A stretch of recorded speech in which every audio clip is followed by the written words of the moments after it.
namazda 5. ve 5 namazın içinden ona sefer söylerse 150 adet eder. Ancak mizanda 1500 eder. 1500 eder. İkincisi de sırf ise kişi yatarlar geldiğinde Subhanallah, Elhamdülillah, Allahu Ekber söyler.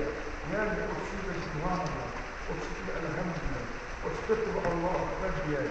Bunlar insanda bir eder. Ama mizanda bir eder.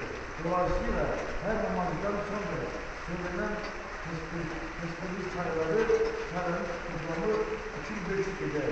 Sonra Resulullah sallallahu aleyhi ve sellem buyurdu ki, sizden hanginiz bir günde 2500 tane günah işlersiniz?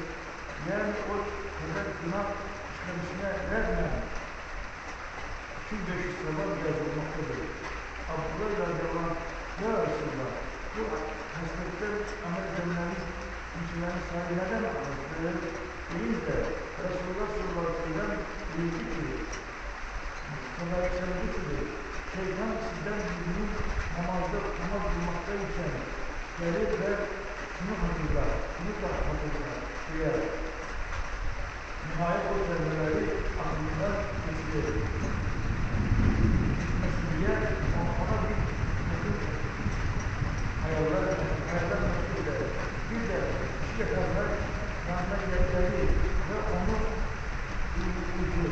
Nihayet o kimse o tesbihleri gelir duyar gider. Hazreti Abdullah bin Amr Erdoğan'dan rivayet edilmiştir. Resulullah sallallahu aleyhi ve sellem buyurdu. İki hasret vardır ki bir Müslüman onları kendisinde bulunursa, onlara önemli gösterirse kendisi diye. Onlar çok kolay.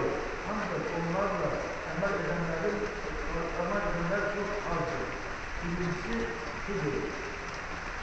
Her namazdan sonra 10 defa Subhanallah, 10 defa Elhamdülillah, 10 defa Allahu Ekber demektir. Hazreti Abdullah radıyallahu anh diyor ki, ben Resulullah sallallahu aleyhi ve sellem, Peygamber sallallahu aleyhi ve sellem'i gördüm, parmaklarıyla tesbih çekerdi. Resulullah sallallahu aleyhi ve sellem buyurdu ki, bu kelimeler 5 vakit namazda ona söyler ki, güzelliği eder. Ancak mizanda 1500 eder. 1500 eder. İkincisi hasret ise kişi yatarına geldiğinde Subhanallah, Elhamdülillah, Allahu Ekber söyler. Yani 30'da Subhanallah, 30'da Elhamdülillah, 30'da Allahu Ekber diyor. Allahu Ekber diyor. Bunlar mizanda bir eder. Ama mizanda bir eder. Bunlar kılıcı da ama mizanda bir eder. Dolayısıyla bir namazdan sonra söylenen tesbihlerin sayısının toplamı 2500 eder.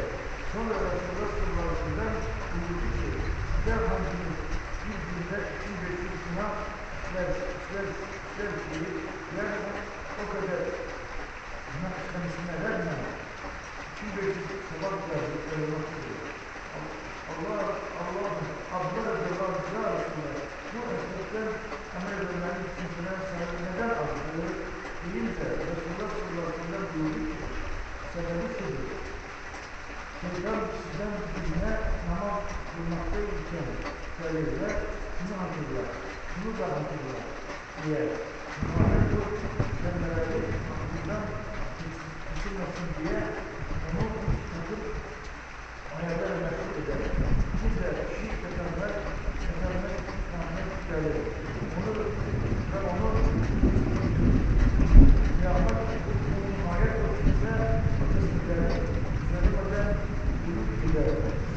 Yani nasıl yapmak hem de bayağı bir şey var.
Documenti